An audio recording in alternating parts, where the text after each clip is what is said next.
Irmãos e irmãs, mais uma vez saúdo a todos, saudando também os que nos acompanham pelos meios de comunicação, pela igreja na mídia.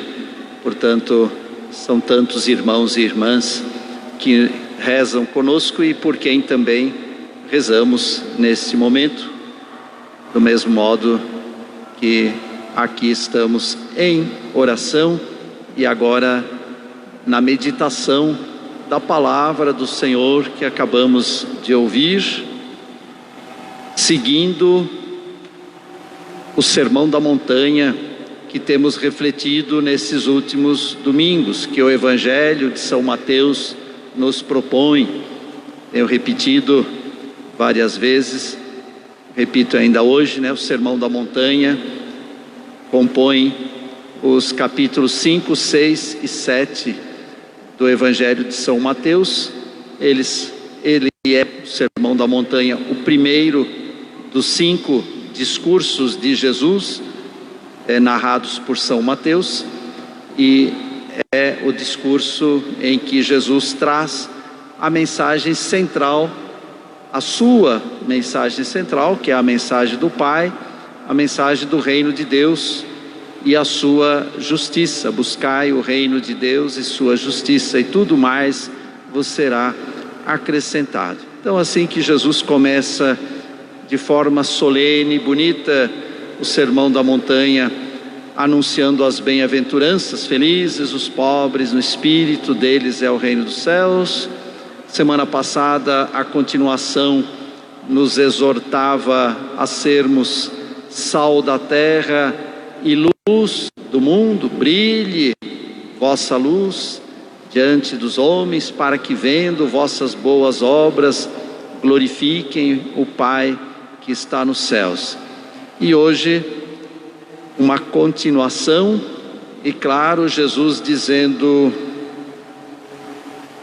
e não vim, ele dizendo, não vim para abolir a lei e os profetas, mas para dar-lhes pleno cumprimento. Jesus veio dar plenitude, veio completar o ensinamento da lei e dos profetas, e no caso aqui partindo e tendo em vista os 10 mandamentos dados por Moisés lá no Sinai. E ele insiste, Jesus insiste: nenhuma letra, nenhuma vírgula, nada será tirado da lei, sem que tudo se cumpra. E aí ele começa a explicar, e aqueles que, e claro, temos que entender isso dentro do contexto de uma resposta de Jesus àqueles que sempre o criticavam. Quem eram eles? Em geral, e aqui no caso, os mestres da lei e os fariseus sempre criticavam Jesus de não cumprir a lei. Agora, depois da explicação que Jesus dá, certamente vão continuar criticando de cumprir demais, Não era tanto assim, não precisava tudo isso. Então, quando a gente não quer aceitar e quando a gente quer criticar, sempre vai encontrar motivo. Primeiro, diziam que ele não cumpria. Por que diziam? Baseado em quê que diziam que ele não cumpria a lei? É com aquela questão do sábado, porque ele curava em dia de sábado, dizendo que o sábado foi feito para o homem, para o ser humano, e não o ser humano para o sábado. Por exemplo, era uma das coisas que criticava. Então, vocês acham que eu não cumpro os mandamentos? Disse Jesus. Pois bem, Moisés disse não matar. É o 5º mandamento, não matar. Eu digo mais, não é só não matar fisicamente, é não matar moralmente, não matar espiritualmente, não matar psicologicamente. porque não é só fisicamente que se ofende, que ofende a vida, que se atenta contra a vida. Aliás, quando se chega ao ponto de um irmão atentar, um ser humano atentar contra a vida de outro, é porque antes este atentado já foi premeditado, a ira, a vingança, o ódio já foi alimentando até chegar neste fato. E por isso Jesus diz, não só não chegar no último momento do mal praticado, mas evitar desde lá de trás todo o mau pensamento, toda a vingança, todo o ódio, toda a contestação, toda a contenda, e construir toda a fraternidade possível. Depois, e por isso aqui ele propõe a reconciliação. Vamos construir um caminho, no fundo é isso que Jesus propõe, um caminho de reconciliação. Antes de apresentar tua oferta no altar, reconcilia-te com teu irmão. Aliás, reconcilia-te também com teu adversário, propõe Jesus. Mas depois Jesus toca num outro mandamento, o 6º mandamento: não cometer adultério na lei de Moisés. A igreja ampliou, trazendo o mandamento não pecar contra a castidade. E aqui também Jesus vai no mesmo sentido. Os fariseus que olhavam o ato em si, Jesus olha o profundo dos nossos corações e diz: não alimentem maus pensamentos, maus desejos, não alimente tudo aquilo que pode levar ao adultério. Então Jesus sempre indo mais longe. Nós gostamos das coisas muito enquadradas, né? Nós somos temos uma tendência de sermos reduzidos, uma tendência reducionista. Jesus não, Jesus amplia. Jesus é radical. Jesus é radical.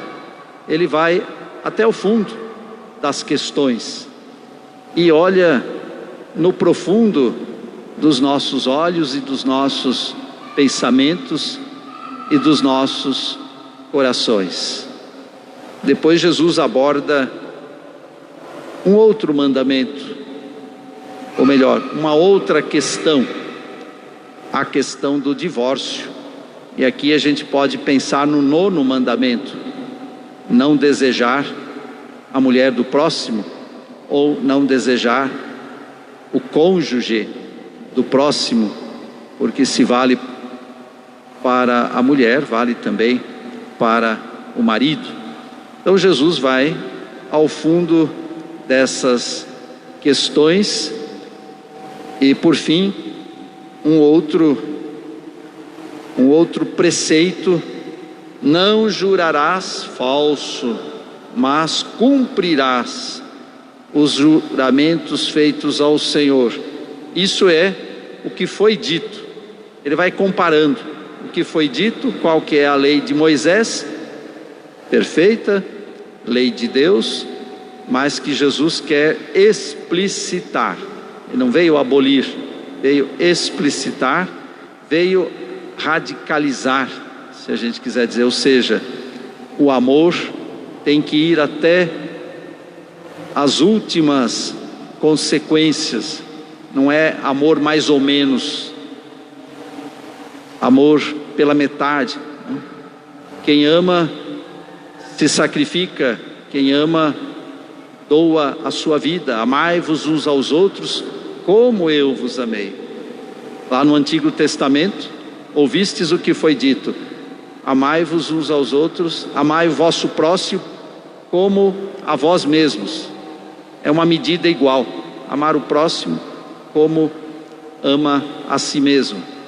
Eu, porém, vos digo: amai-vos como eu vos amei, dando a vida, amou-os até o fim. Radicalidade do amor de Deus, radicalidade do amor de Cristo, convite que o Cristo faz ao cristão de sempre darmos novos passos. Ninguém passa do 0 para o 100, na virtude, no amor. É como na academia, né? Chega tudo fora de forma, não é que no dia seguinte já vai estar em forma, tem que perseverar.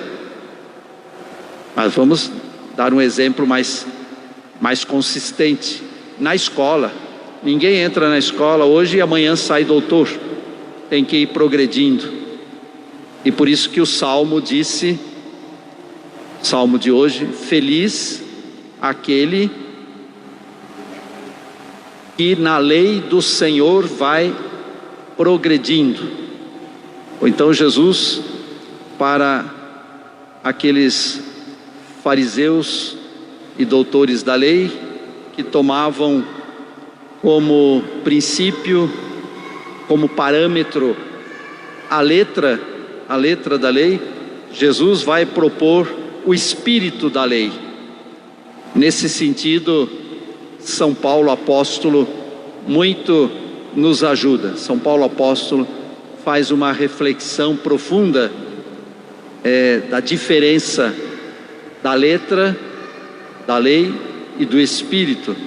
A letra mata, o espírito vivifica.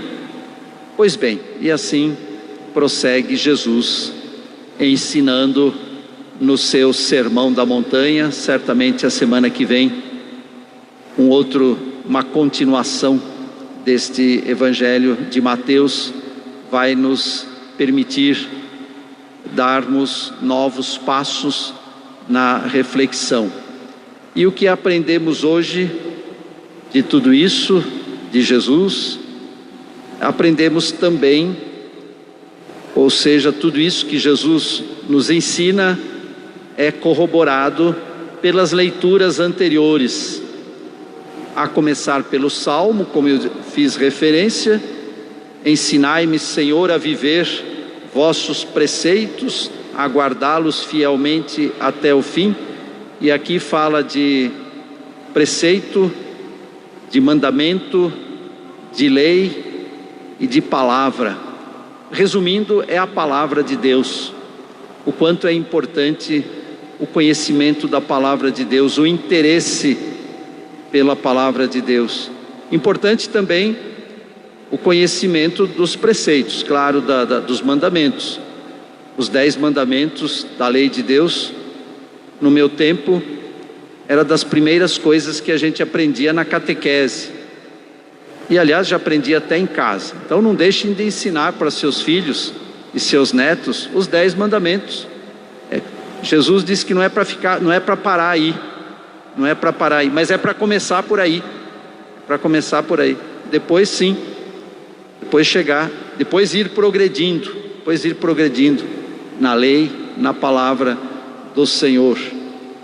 Vossos mandamentos, diz aqui, e quero cumprir, guardá-los fielmente. Ensinai-me a viver, quero guardá-los, quero cumprir mandamento, preceito, lei, a palavra do Senhor.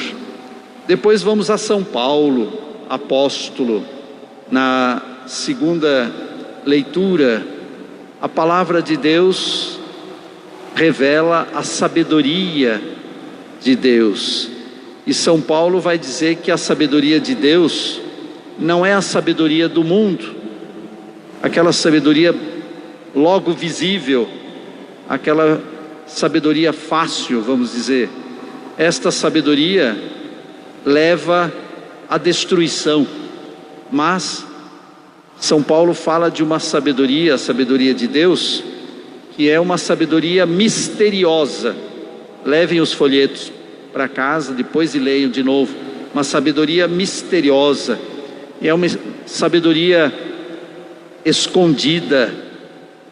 Por isso que Jesus depois vai rezar um dia, feliz que ele estava, dizendo: eu te agradeço, Pai, porque revelaste estas coisas, ou seja, esta sabedoria, aos simples, aos humildes, aos pequenos, e a escondeste esta sabedoria, e as escondeste estas coisas aos sábios, aos entendidos. É mais ou menos nesta linha que reflete São Paulo, a misteriosa sabedoria de Deus, sabedoria escondida desde a eternidade. Então, em primeiro lugar, como vimos no Salmo, a palavra do Senhor que nos orienta. Ler a Bíblia, meditar a Bíblia, como meditamos aqui, mas a meditação que pode ser feita também individualmente ou em grupos, nas famílias. Depois, buscar perscrutar para além das palavras, para além da letra, a sabedoria de Deus. E depois também somos ajudados, finalmente, por esta primeira palavra que ouvimos hoje, do livro do Eclesiástico, a primeira leitura, que também fala da sabedoria, mas que fala do caminho que Deus nos propõe. A vida, e propõe para a gente escolher, a vida ou a morte, o bem ou o mal.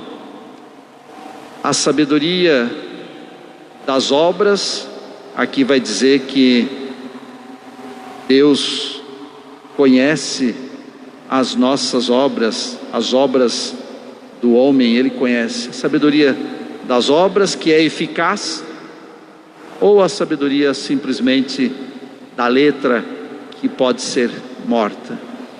Então temos, seja em cada uma, ou melhor dizendo, em cada uma dessas leituras, temos lições que podem nos orientar a progredirmos no caminho da santidade, no caminho da fraternidade, progredir no nosso caminho de vida cristã.